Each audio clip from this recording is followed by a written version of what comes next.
lah antara fardu dengan wajib. Seperti mana haji yang fardu lain, wajib lain. Dan mazhab Hanafi dia ada beza antara fardu dan wajib. Jadi sembahyang 5 waktu tu mereka kata fardu paling tinggi. Sembahyang sunat kita ni wajib.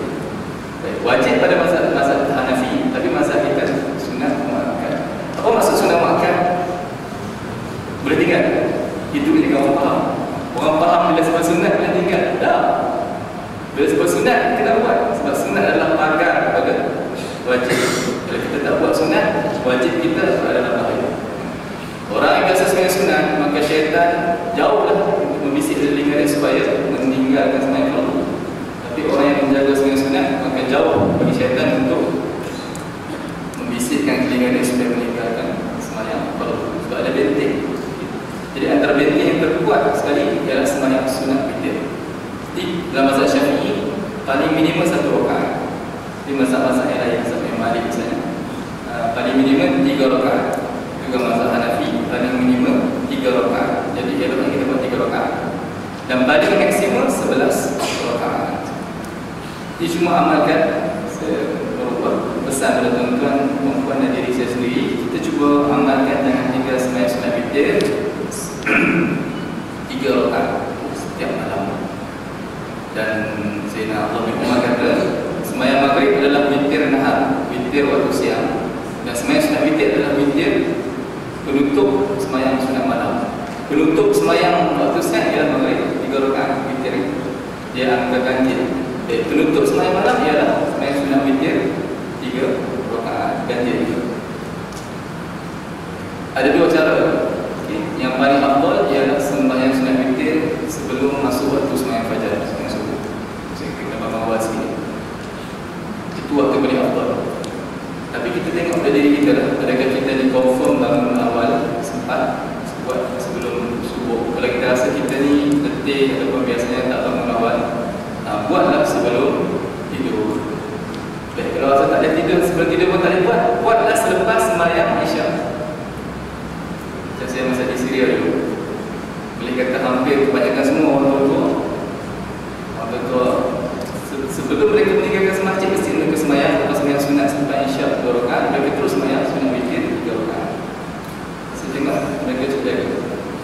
Lalu ada orang muda kata itu bukan sunat, sebenarnya sembahyang di rumah. Ada juga orang muda ni. Orang muda ni pada cakap tapi kita tak pandai buat.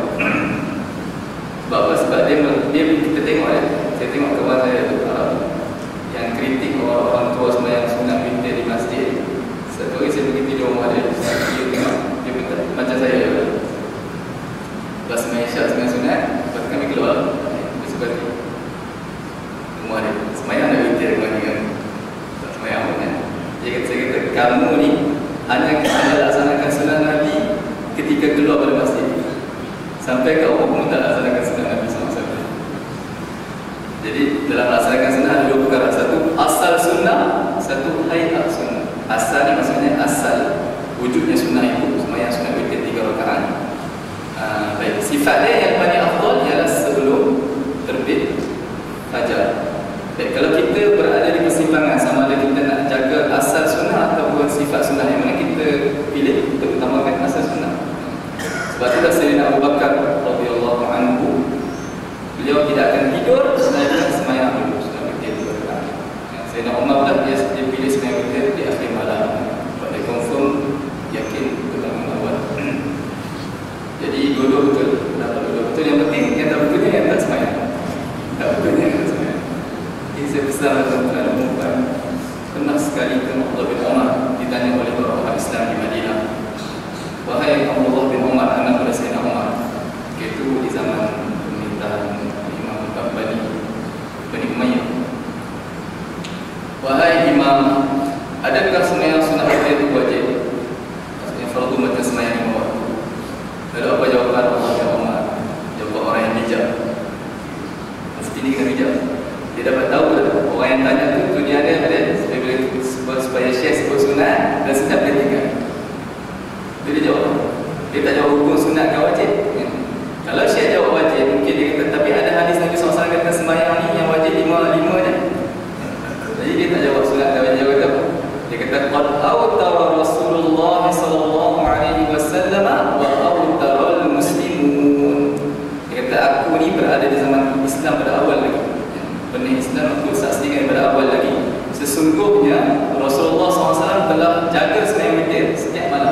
dan telah menjaga orang-orang Islam, sahabat-sahabat semua jaga. Jadi kamu nak tanya apa? Kamu dah tengok hukum sunat supaya kamu boleh tinggal sunat. Tak dipersoalkan pada hari kiamat kan, bagaimana?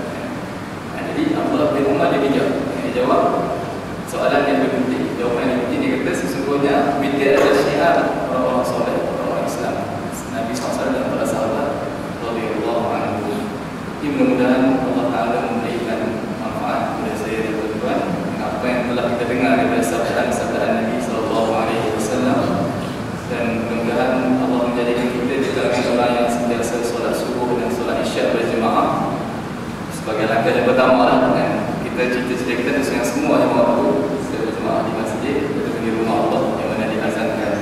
Tapi paling kurang kita mulakan dengan sembahyang sunat isyak dan sembahyang solat isyak dan sembahyang solat subuh secara berjemaah. Kemudian saya tambah sembahyang sunat witir dengan tinggalkan buat di masjid dulu.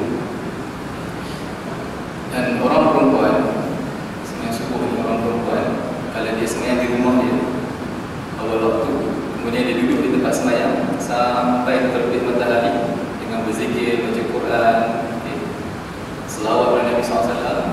Kemudian dia sembahyang 2 rakaat, orang awam juga dia akan mendapat pahala seperti orang yang beriktikaf di masjid. Kemudian dia akhiri dengan sembahyang sunat 2 rakaat, iaitu pahala haji dan umrah secara sempurna. Dia orang perempuan yang dia betul, dia sembahyang di rumah, tetapi baik juga dia sembahyang di masjid pun baik. Tapi kalau dia sibuk dengan anak-anak, itu bukan maksud dia tak dapat fadilah sembahyang jemaah di rumah Allah. Dia mendapat dengan cara dia ambil berat sembahyang. Perempuan ni ambil berat sembahyang awal waktu di rumah dia, mungkin lebih baik lagi daripada kebanyakan orang lelaki yang tak ambil berat sembahyang. Jadi orang perempuan pun dia kena ambil berat pada sembahyang lebih-lebih lagi. Sebab dia ada cuti, kita tak ada cuti. Jadi dia ada cuti pun sembahyang main juga. Tak kenal tu kan. Patutnya dia ada cuti, dia ada waktu rehat. Jadi waktu sembahyang dia boleh sungguh-sungguh bagi kepada lelaki. Lelaki tak ada cuti. Jadi mudah-mudahan Allah Ta'ala menjadikan kita di kalangan orang yang mendirikan solat dan menjaga solat, dan termasuk di kalangan Allah yang mendapat kemuliaan yang 10 tadi yang disebutkan tadi. Sebelum saya akhiri, boleh dah ulang 10. Yang pertama boleh berada di dalam perlindungan dan jaminan Allah Ta'ala. Yang kedua, mendapat ganjaran sembahyang malam, pendidikan malam, sembahyang qiyamul lail. Seolah-olah orang yang jaga sembahyang isyak dan subuh ini dia mendapat ganjaran qiyamul lail. Yang ketiga,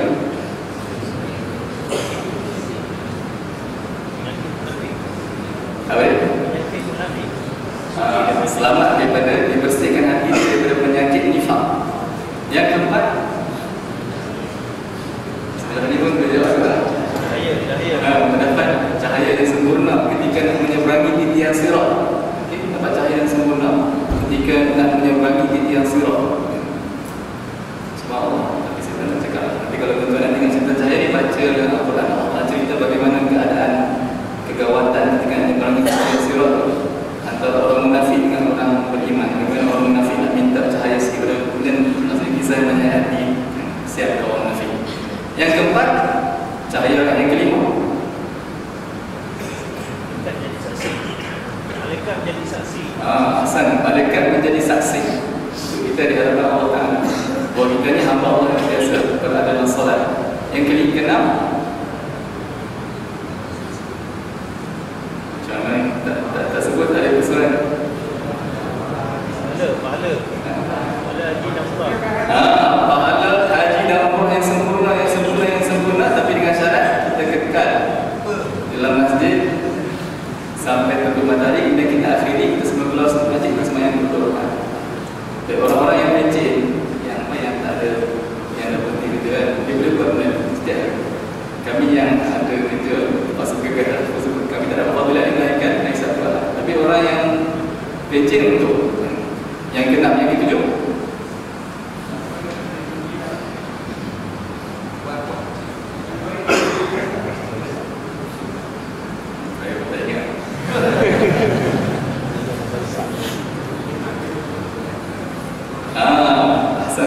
keuntungan yang tak dapat ditanggi. Keuntungan, kita cuba bayangkan orang yang untung atau dia jadi jutawan kan? Baik, Nabi SAW lebih lagi daripada kita jaga semayang subuh secara berjemaah. Kita tak nampak akhirat kita nampak, insyaAllah. Yang ke-8, mendapat fadilat jaga semayang sunat subuh 2 rakaat yang Nabi SAW kata lebih baik daripada dunia dan seisinya. So biasanya kalau kita semayang lewat di rumah, kita tak semayang sunat subuh. Kita datang belajar tengok ada jemaah semayang. Jadi ada dorongan kita datang ke masjid. Yang ke-9, berita gembira dengan selamat dalam neraka dan masuk ke dalam syurga, jaminan pada Nabi SAW. Yang ke-10, yang paling power sekali, melihat zat Allah Ta'ala pada hari kiamat, merupakan nikmat yang paling besar sekali bagi orang-orang yang masuk ke dalam syurga. InsyaAllah nanti Ustaz Abdul Zaman, Ustaz Abdul Zaman dia punya tajuk dia bagaimana tips-tips untuk menjaga semayang subuh secara berjemaah. Jadi tuan-tuan kena hadir, sebab penting. Sekarang kita cakap kan, macam mana teknik untuk kita jaga. Semua yang biasa saya dengar ada ulama sebut, jaga cara kita jaga semayang subuh berjemaah ialah tidur supaya insya' juga nak syak juga awal, insyaAllah nak jaga kalau video ke-1 ke-2 kena jaga lagi. Para ulama sebut makruh sembang serta insya'. Makruh sembang serta insya'. Tunggu dari pop. Pasal selepas isyak, waktu berzikir, baca Quran, mesti untuk mati sebentar. Kecuali makruh juga. Kecuali majlis ilmu. Jadi kita tengok anak-anak kita realiti lepas isyak di bawah. Tengok TV. Itu masalah kita sekarang ni. Jauh daripada sunnah Nabi SAW. Tengok TV, tengok filem, tak kena. Amat-amat tak kena. Jadi macam mana kita nak dapat supaya yang soleh? Baik, maksudnya sampai insya' itu bersedia untuk tidur. Jadi kalau tidak awal, senang pengawal. Nabi SAW kata, burika li ummati fi bukuriha. Diberkati, pasti diberkati bagi umatku pada waktu awal mereka. Awal pagi dan awal tidur malam. Jadi mudah-mudahan panjanglah. Aqulu qawli hadza wa astaghfirullah li wa lakum. Wassalamualaikum warahmatullahi wabarakatuh. Bismillahirrahmanirrahim. Alhamdulillahirabbil alamin. Allahumma shalli wa sallim wa barik ala sayyidina Muhammadin wa ala alihi wa sahbihi ajma'in. Allahumma ij'alna min 'ibadikas shalihin waj'alna min 'ibadikal muhafizin lis-shalawat waj'alna min 'ibadikat tawwabin waj'alna min 'ibadikal muhibbin li rasulika ya arhamar rahimin. Allahumma ij'al jam'ana hadha jam'an marhuma wa tafarraqana min ba'dihi tafarraqan ma'suman maymuna. لا تجعل اللهم فينا ولا معنا شقيا ولا محروما ولا مطرودا. ربنا آتنا في الدنيا حسنة وفي الآخرة حسنة وقنا عذاب النار. وصلى الله على سيدنا محمد وعلى آله وصحبه وسلم والحمد لله رب العالمين. Amin kena kuat sikit. Macam adik-adik kita amin dari sebelum ni saya sebab itulah